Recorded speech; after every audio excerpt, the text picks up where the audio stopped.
Ar galvoji, kaip ir aš anksčiau, kad mūsų organizmas geba savalaikiai iš augalinės kilmės omega-3 riebalų rūgšties pasigaminti jūrinės kilmės omega-3 rūgštį? Tai esu gydytoja ir dėl to visakam man reikia mokslinių įrodymų. Kodėl pradėjau ieškoti informacijos šią temą? Todėl, kad man pačiai buvo aktualu.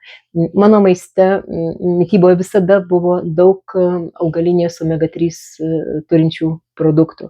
Tai yra, valgiau sėklas įvairias, tame tarpe čija, kanapių sėklas, galbūt rečiau, bet linų sėmenys neretos mano mityboje. Taip pat vartojau augalinius aliejus, linų sėmenų ar kanapių aliejų, kitus.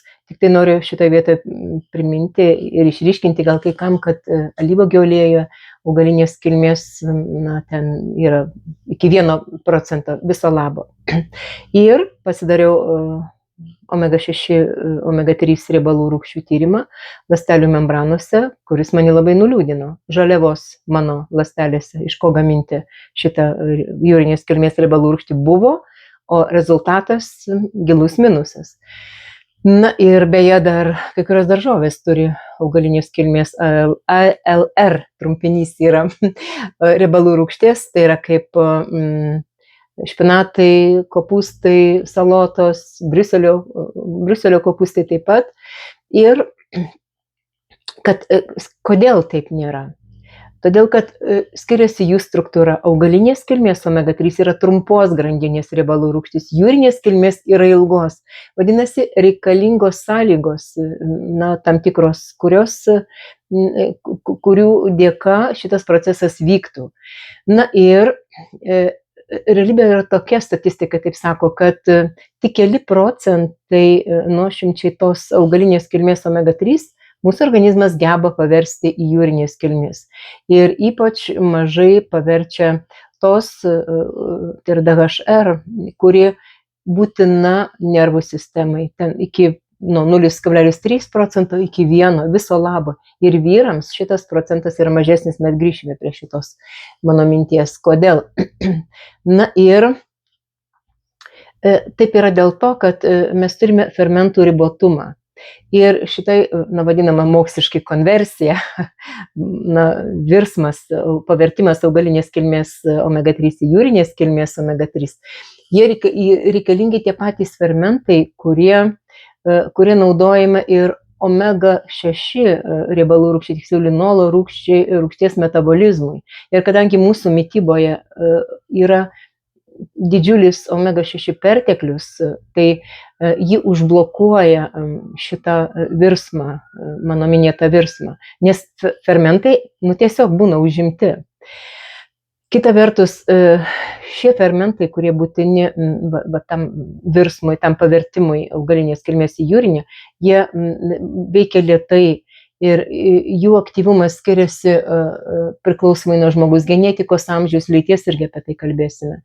Na ir tos mano minėtos DHR jūrinės kilmės omega-3 begaliniai svarbios mūsų smegenims, dar jos vertimas yra kur kas ilgesnis, nes ten papildomo etapo reikia dar šitam procesui, tai dėl to taip mažai paverčia. Kita vertus stresas, transriebalai maiste, alkoholis, kiti cheminiai kvaišalai arba nuodai silpnina fermentų sintezę.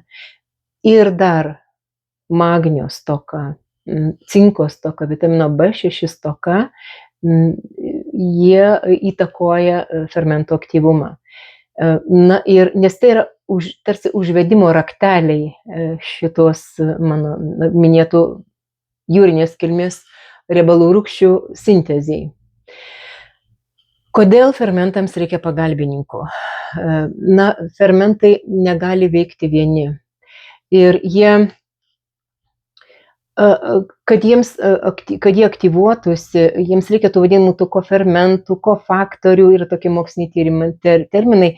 Ir tai ir yra tai funkcijai skirti mūsų organizme turintys būti pakankamą kiekio mineralai ir Vitaminai. Vėlgi, magnio labai dažnai kam trūksta, apie tai mano video paskaita yra išties, tai yra realybė, yra tokia. Cinko irgi, gal jis rečiau tyrimas, bet manyčiau, kad taip pat trūksta retai. Na ir be šitų pagalbininkų šitas procesas, vienos omega-3 virtimas kita, mums begalinės svarbos riebalų rūgštimi, jis pakimba, jis neveikia tinkamai, tarsi variklis be alyvos būtų, arba automobilis be kuro nevažiuoja. Tai dėl to tokia maža dalis va taip pat ir paverčiama iš augalinės į jūrinę. Dar kodėl, jeigu kam įdomu, taip yra, tai vitaminas B6 yra būtinas fermentų sintezei kepenyse. Be tinkamo cinko kiekio organizme augalinės kilmės omega-3 vertimas jūrinės kilmės užstringa jau pirmame šio proceso etape, o magnis yra būtinas šių riebalų rūgščių ilginimui. Sakiau, kad viena yra trumpos grandinės augalinės kilmės, kita yra jūrinės kilmės, ilgos grandinės. Na ir dėl to, kai trūksta šių mikroelementų, tai beveik neperdirbama augalinės kilmės, jūrinės kilmės omega-3 ir kraujo profilį omega-3 mažėja dėl to. Netgi jeigu valgoma daug, tarkim, mano minėtų šios riebalų rūgštės turinčių produktų. Ir didėja ląstelių membranose omega-6, o tai yra uždegimą sukelianti riebalų rūgštis. Irgi apie tai mano paskaitų yra tiksinti bomba lėtinis sisteminis uždegimas, kur aš aiškinu viso to mechanizmo pavojingumą ir taip toliau. Paprastai sakant, šitie 3 mano minėti mikroelementai yra fermentų raktai. Ir be jų omega-3 kelias lieka užrakintas. Ir kodėl šitas procesas kodėl šitas procesas toks ribotas? Dėl to, kad reikia pakankamo kiekio deguonies. Vėlgi, jeigu mes nejudam, jeigu mes sėdim patalpose, negauname jo kiek reikia. Kita vertus, reikia energijos šitiem visiem procesam. Ir energijos šaltinis toks yra NAD, arba tai yra toks cheminis akumuliatorius. Jis energijos šaltinis yra, tai yra išskleidus šitą NAD, tai yra adenino dinukleotidas, tai jos stoka priveda prie DNR pažaidos. DNR yra atsakinga už bet kokį dalinimas, už bet kokį procesą. Ir tai gali privesti prie to, taip dažnai galbūt girdimo smegenų rūko, prie raumenų sunykimo, prie sulėtėjusios medžiagų apykaitos, energijos stokos ir taip toliau. Na ir minėjau, kad fermentai konkuruoja su omega-6 keliu, perdirbimo keliu, naudojant tos pačius fermentus.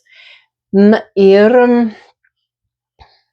kad mokslinė literatūra yra daug sąsaja su amžiumi ir su lytim.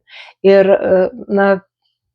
tikrai, aš nekartą esu sakiusi, kad Maksima turbūt nugvelbė iš Dievo šūkį, kad apie viską pagalvota. Taigi, reprodukcinio amžiaus moterims šitas procesas, augalinės kilmės, omega-3 vertimas jūrinės kilmės aktyvesnis dėl estrogenų poveikio.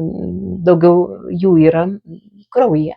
Ir pasirodo, taip yra todėl, kad to amžiaus moteris, jeigu joms yra taip svarbu dėl to, kad įsčiose besiformuojantis žmogelio kūnas turi didžiulį poreikį gauti tos už smegenų, už nervinio audinio veiklą atsakingos DHR jūrinės kilmės omega-3.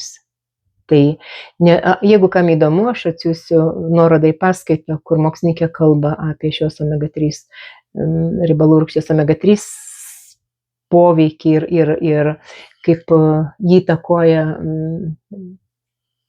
prevenciškai apsigimimas ir taip toliau. Ir kad vyrams mažesnis turbūt poreikis ir dėl to organizmas ir neperdirba šitaip jos. Tai kokia išvada? Kad jeigu mūsų organizmas negali pasigaminti tinkamo reikiamo kiekio jūrinės kilmės omega-3, vadinasi, turime gauti. Ne vien iš žuvų. Mes, pavyzdžiui, vartojame iš jūros dumblių išskirtą omega-3 sąlygą, jinai turi būti kokybiška. Apie tai greitai rašysiu išsamiai paskaitą, kur labai kalbėsiu, į ką reikia atsižvelgti, kokiais kriterijai pasirenkant omega-3 ir kaip omega-3 gali ne tik nepadėti, bet ir kenkti. Kodėl, svarbiausia.